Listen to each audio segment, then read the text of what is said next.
Brought to you by ITEL.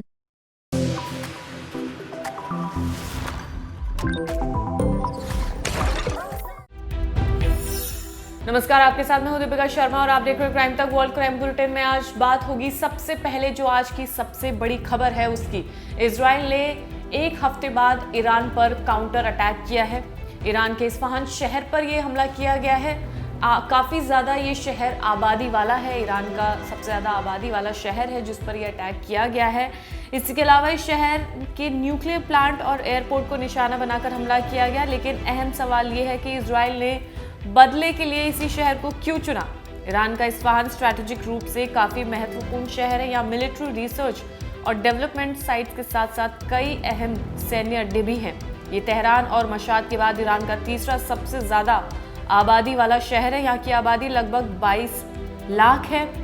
Iran के हमले के ठीक एक हफ्ते बाद ये काउंटर अटैक किया गया है, जहाँ पर ईरान के कई शहरों में मिसाइलें दागी गई हैं। यानी कि जब ईरान ने इजराइल पर अटैक किया उसके बाद ये काउंटर अटैक अब इजराइल ने किया है। कल तक यही बात हो रही थी कि इजराइल अभी तक शांत क्यों है, लेकिन इजराइल ने अब ईरान के इस्फहान शहर पर अटैक कर दिया है, जहां पर काफ़ी ज़्यादा 22 लाख लोगों की आबादी है। और अगली खबर कनाडा के टोरंटो से, जहां पर पिछले साल 22.5 मिलियन डॉलर की डकैती की गई थी। गोल्ड की ये डकैती की गई थी जो देश की सबसे बड़ी डकैती मानी जाती है।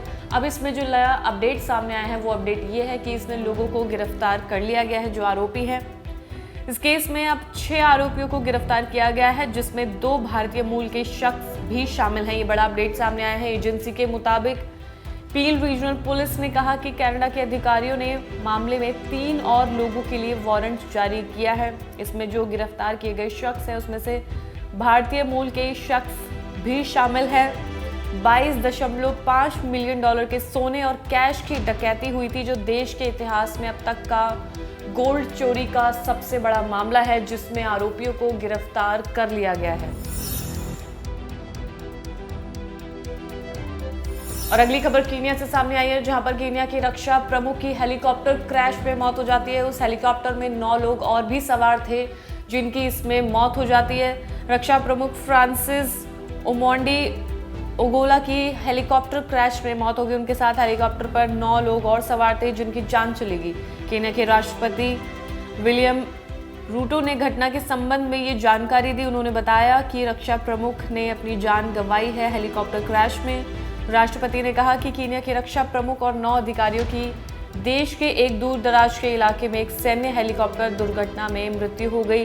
रक्षा प्रमुख फ्रांसिस ओमोंडी ओगोला की हेलीकॉप्टर क्रैश में मौत हो जाती है, जिनके साथ और लोग भी सवार थे। वो 9 लोग भी जिनकी जान इसमें चली गई है।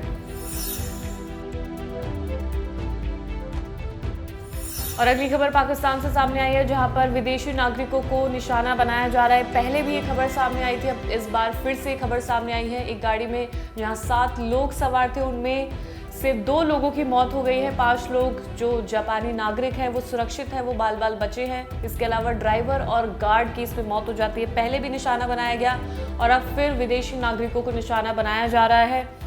इसके अलावा इनमें से 5 जापानी नागरिक भी थे। ये हमला कराची के मानसेरा कॉलोनी में हुआ है।